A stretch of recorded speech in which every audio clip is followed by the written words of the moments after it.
Mesdames et messieurs, merci de suivre les programmes de ADTV, la chaîne du 21e siècle. C'est parti pour l'édition du soir.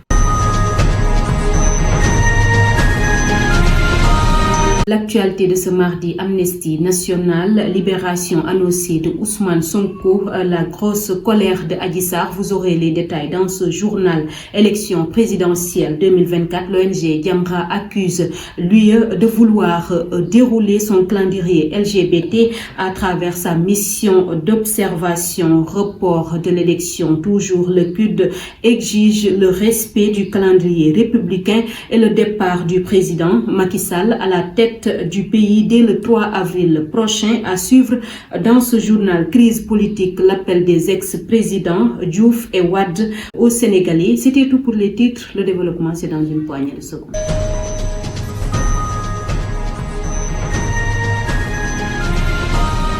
Bonsoir à toutes et à tous. Débutons ce journal avec la conférence de presse de ce lundi 12 février 2024 de l'ONG islamique Jamra qui accuse l'Union européenne de vouloir dérouler son programme de pérennisation des LGBT dans le pays à travers sa mission d'observation de l'élection présidentielle qui a été ajournée par le président de la République, Macky Sall. En effet, l'ONG Jamra demande à l'État du Sénégal l'expulsion de Malin Anne Brock, la chef de mission d'observation des élections de l'Union européenne, qui est une lesbienne assumée selon Mamata Gueye Jamra, que je vous propose de suivre au micro de ADTV. Deuxièmement, Jamra et ses alliés demandent à l'État du Sénégal l'expulsion dans les plus brefs délais de Maline Anna Borg et de la remplacer par quelqu'un d'autre pour diriger la mission d'observation des élections de l'Union européenne. Notre cher pays,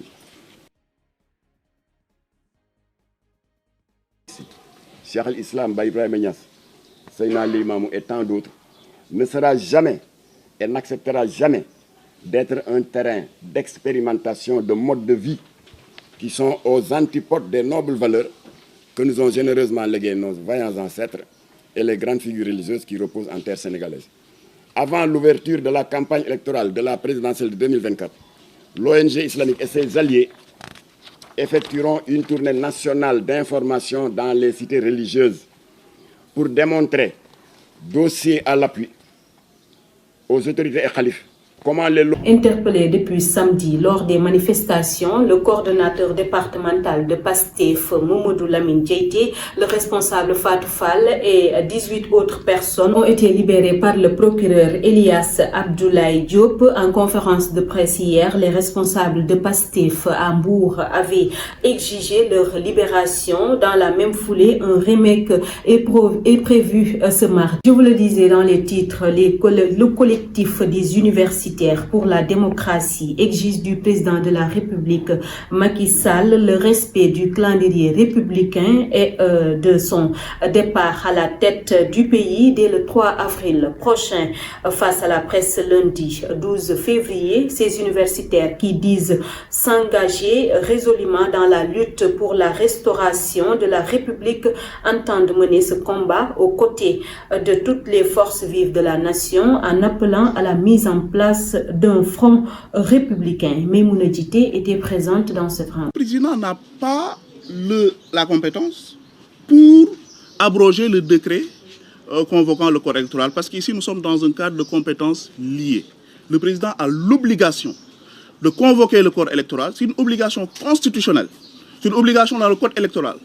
Et il n'a pas le pouvoir de revenir sur le décret qui convoque le corps électoral. Parce que les conséquences, on l'a vu, sont désastreuses. C'est l'annulation pure et simple de la Constitution, ce qui est contraire à la démocratie, ce qui est contraire au respect de la Constitution, ce qui est contraire également au respect de l'état de droit. Et j'en profite également pour dire que le CUT également fustige ce qui s'est passé à l'université Gaston Berger de Saint-Louis avec l'étudiant qui est décédé à l'université Gaston Berger de Saint-Louis. Et ce que nous dénonçons également, c'est l'utilisation de la violence policière pour brutaliser les manifestants, ce qui est arrivé jusqu'à mort d'homme à l'université Gaston Berger de Saint-Louis. Ce qui affecte particulièrement toutes les universités sénégalaises, parce qu'on parle d'universités sénégalaises, d'universités publiques, et nous sommes tous concernés par cela. demandons, nous réclamons l'ouverture des universités publiques. Toujours avec ce report présidentiel, les anciens chefs d'État sénégalais Abdou Diouf et Abdoulaye Wade se sont joints à la vague de réactions suite à la crise née du report de l'élection présidentielle. Ces deux personnalités ont appelé les Sénégalais, particulièrement la jeunesse, à arrêter les manifestations et les acteurs politiques au dialogue. Ils ont également demandé au président de la République, Macky Sall, d'organiser dans les plus brefs délais le dialogue pour une large réconciliation nationale. Le président de la République, Macky Sall, prépare une loi d'amnistie générale pour l'apaisement du climat politique. Ainsi, Ousmane Sonko, Bassirou Diomaye Faye et les autres détenus politiques pourraient-ils avoir une liberté? Fort de ce constat que l'ex-masseuse Adji Sarr serait tout dans ses états, n'est-ce pas Isabelle Bampoki? Le fondateur d'Africa Jom Center révèle que le président de la République Macky Sall serait prêt à dialoguer avec l'opposant Ousmane Sonko. D'ailleurs, il a révélé que Ousmane Sonko sera libéré dans les prochains jours, une information qui n'a pas plu à l'ex-masseuse de Sweet Beauty, qui est entrée dans une colère noire. Dans des propos repris par l'AS, la jeune femme a manifesté son courroux opposition à la libération de Ousmane Sonko. Je ne pardonne pas, il doit purger sa peine, s'emporte-t-elle. Un point, un trait. Je ferai face, peu importe les conséquences. Acquitté du viol d'Adji Sarr qui avait porté plainte contre lui, Ousmane Sonko a été condamné ce jeudi 1er juin à 2 ans de prison ferme et à 600 000 francs CFA d'amende par la chambre criminelle du tribunal de Dakar. Cette condamnation risque de le rendre inéligible pour le scrutin présidentielle de février 2024. Terminons ce journal avec la conférence de presse du leader de Taxawu Sénégal et par ailleurs candidat à l'élection présidentielle. Khalifa Ababacar Sall campe sur sa position. En effet, pour lui, il n'est pas question de participer à ce dialogue initié par le président de la République, Macky Sall, tant que l'intérêt de la nation est menacé. J'irai répondre au dialogue, je crois au dialogue, mais il faut qu'on maintienne la date de l'élection présidentielle initialement prévue le 25 février 2024, affirme l'ancien maire de Dakar, Khalifa Ababacar Sall, que je vous propose de suivre au micro de Maimouna Djité. Délicate. C'est une situation périlleuse pour son devenir. La cohésion nationale est interpellée. Notre situation de vitrine démocratique n'est pas des meilleures. Cette vitrine est craquelée. Tous nos amis dans le monde entier nous appellent. Ils sont tous inquiets. Est-ce que nous sommes dans le même Sénégal que nous avons connu ces 10-20 dernières années?